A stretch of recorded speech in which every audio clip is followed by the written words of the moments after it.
Hi everyone. Today we have this platform called puzzle.io, and this is the best way to simplify and automate bookkeeping. Now, before we dive in, there's a link in the description that you can get to access your self-extended free trial as well exclusive bonuses. Now, jumping straight onto the platform, you can see currently we have different metrics on its dashboard.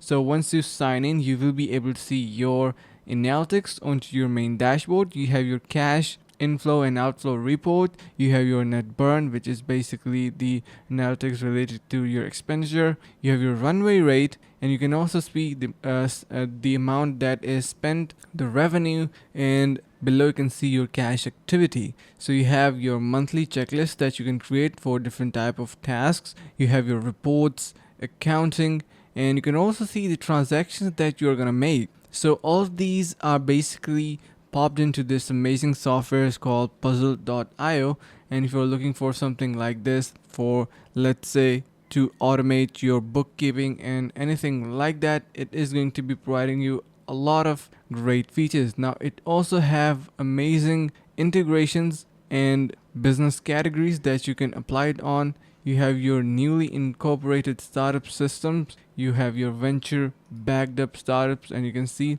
it is really easy to set up as well. Now, talking about the platform, if you are still unsure about, let's say, puzzle.io, you can head over to its reviews and see what people have to say about it. You can see 5 stars are given by many people and they are really loving the platform. And yeah, so make sure to give it a try to puzzle.io using the link in the description that you can access yourself extended free trial as well exclusive bonuses. Thank you so much for watching and see you guys around in the next video.